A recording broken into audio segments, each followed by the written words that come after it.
É isso, Kalina. Já está conosco aqui o mestre em Relações Internacionais, Valdir da Silva Bezerra. Ele fala com a gente direto da Rússia. Valdir, bom dia. Obrigado pela entrevista.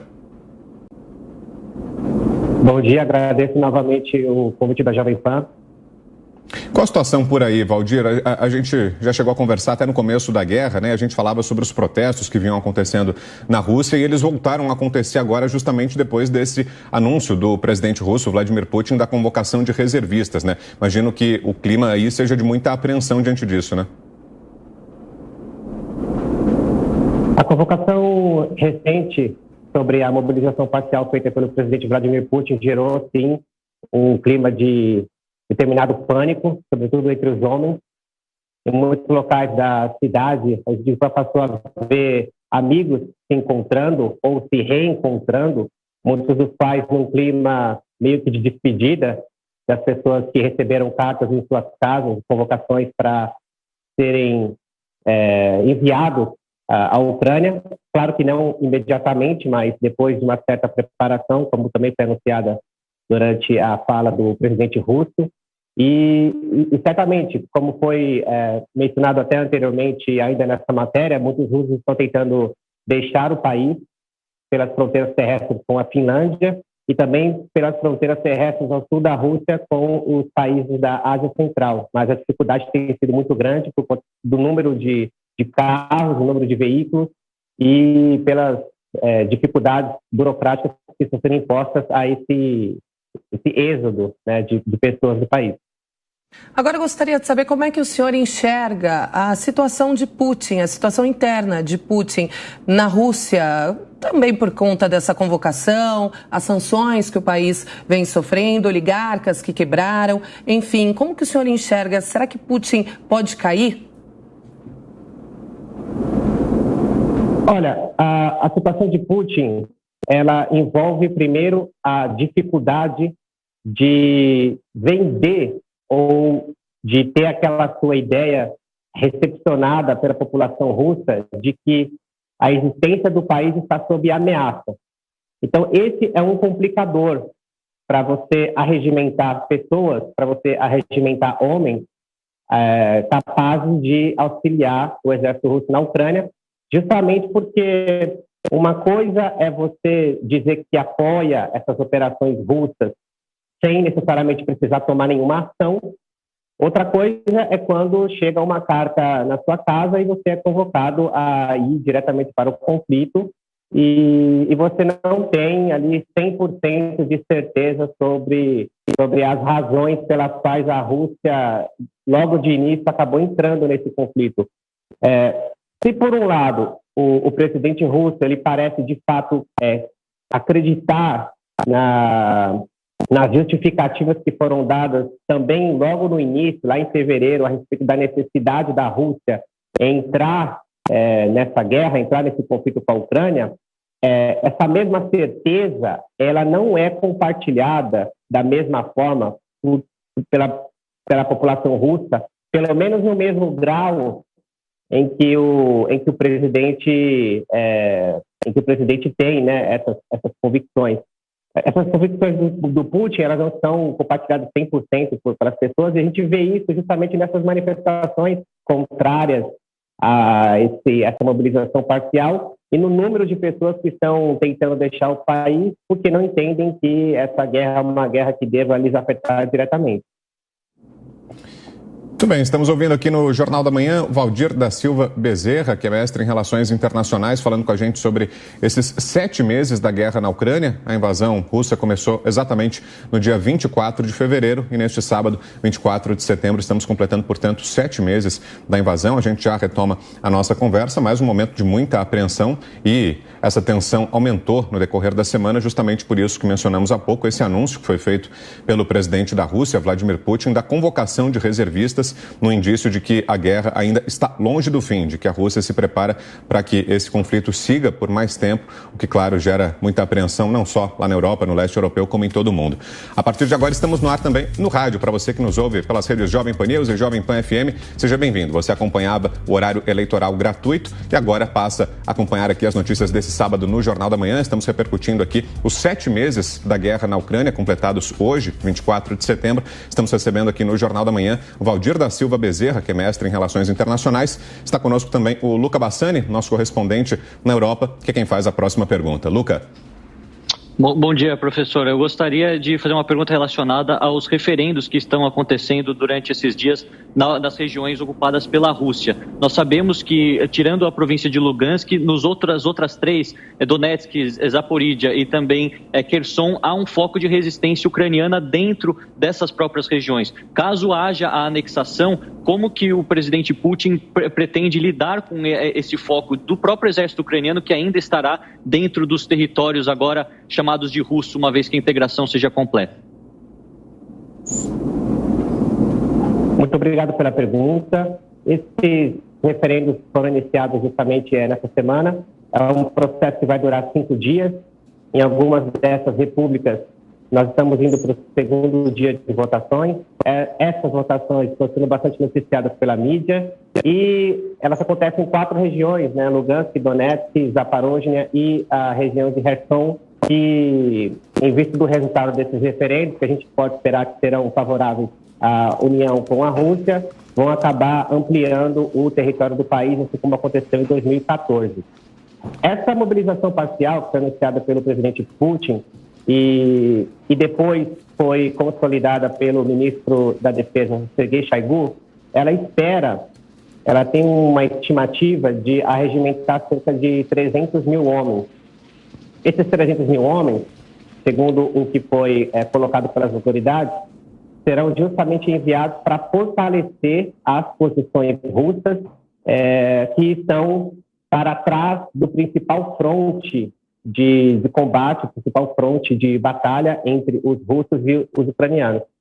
A perspectiva é que esses homens sejam enviados justamente para as regiões que, muito provavelmente, a gente pode dizer, irão acabar, por meio desse referendo, votando pela união com a Rússia e vão passar a ser consideradas pelo Vladimir Putin como território legítimo da Federação Russa.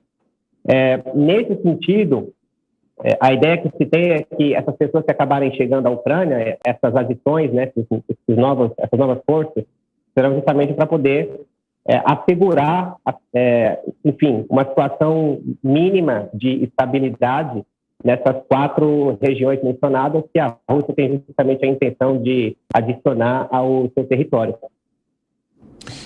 Bom, Diri, como é que estão repercutindo as notícias por aí? A gente sabe que o regime russo é muito fechado. Queria que o senhor falasse para a gente sobre, especialmente, a cobertura da imprensa em relação a isso. Existem informações divergentes daquelas oficiais transmitidas pelo governo russo ou não? Essa oposição é muito limitada? Existe um cerco em cima disso? Como é que funciona? Você está em São Petersburgo, na Rússia, né? Como a gente mencionou aqui no começo da conversa. Como é que está a circulação de informações por aí, Valdir?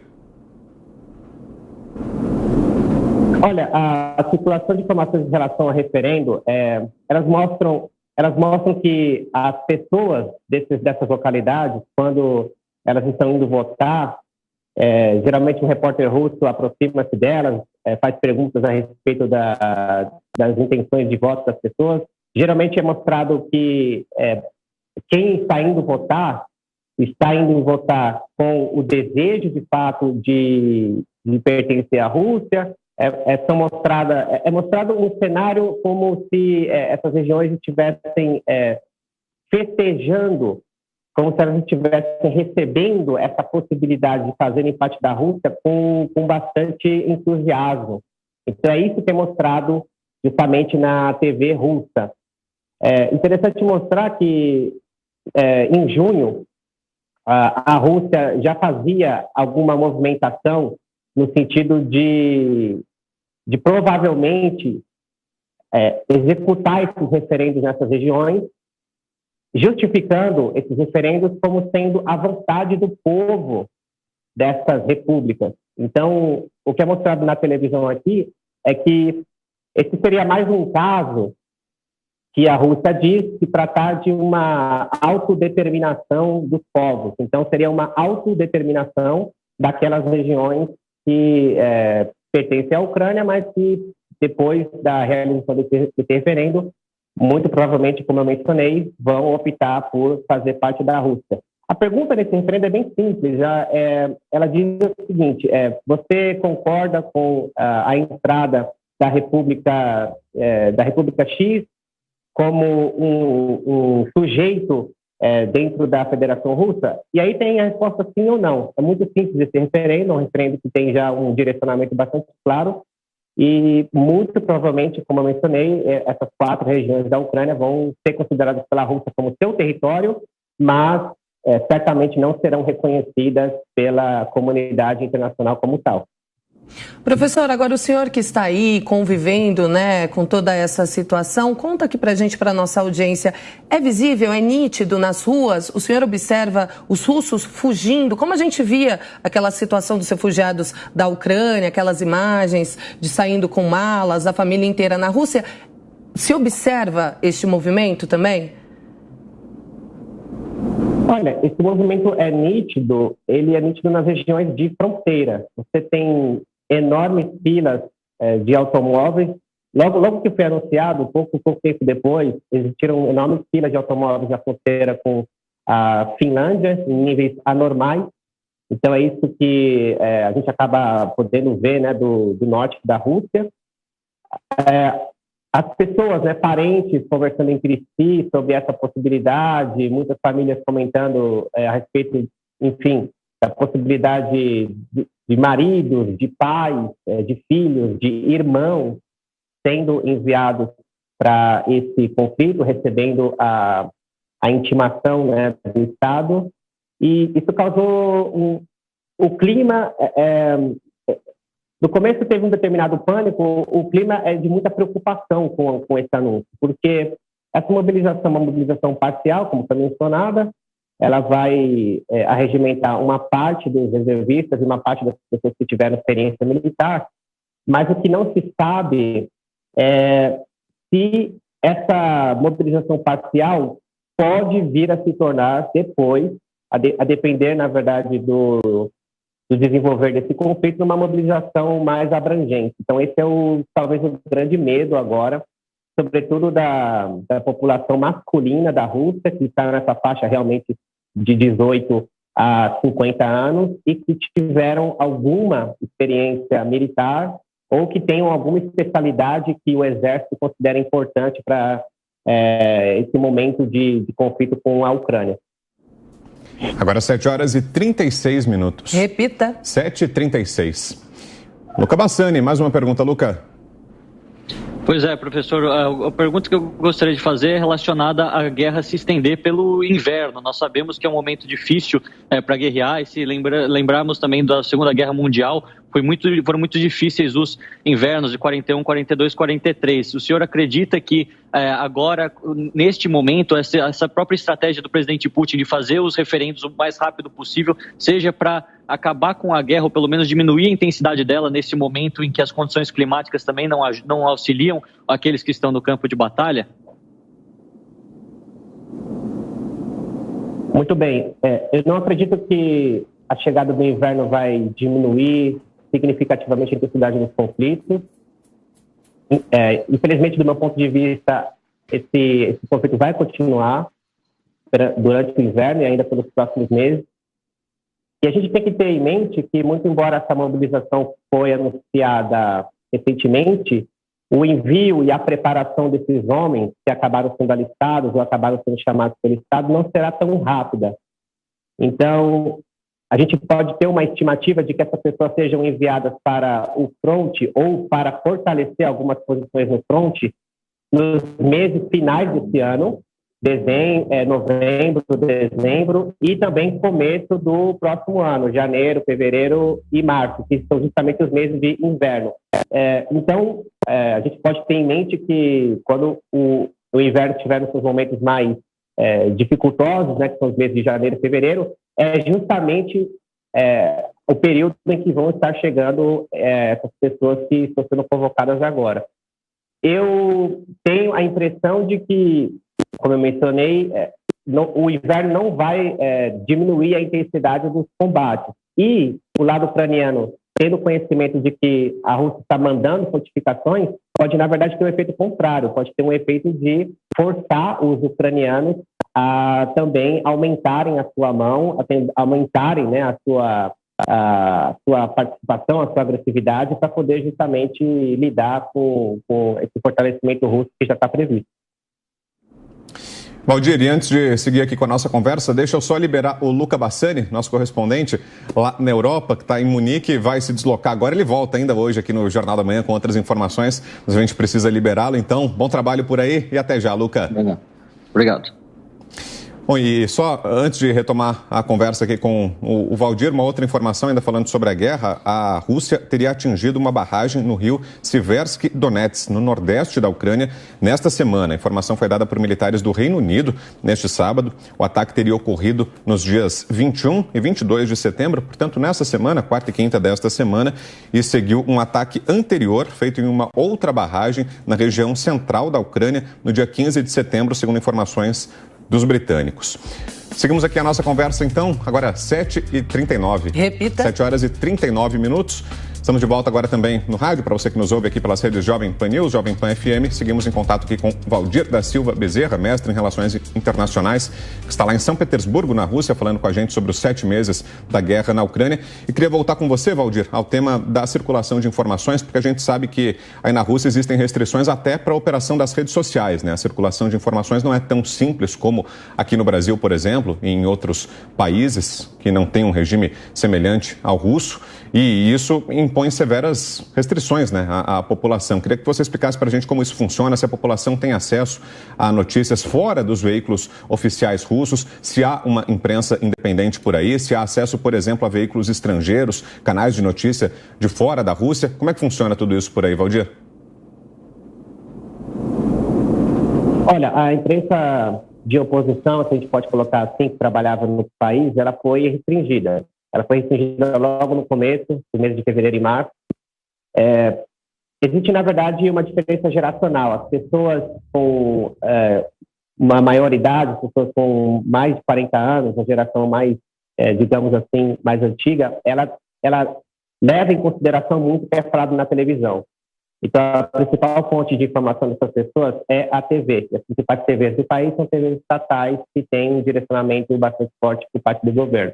E um discurso também bastante pró-autoridade, pró-Putin.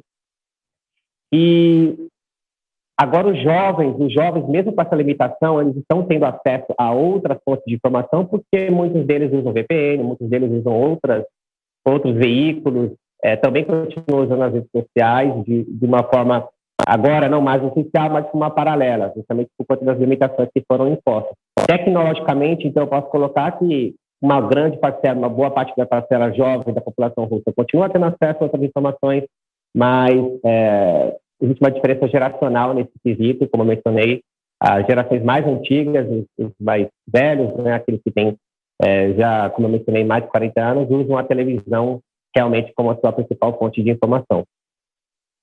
Muito bem, ouvimos aqui no Jornal da Manhã Valdir da Silva Bezerra, mestre em Relações Internacionais, conversou com a gente direto de São Petersburgo, na Rússia.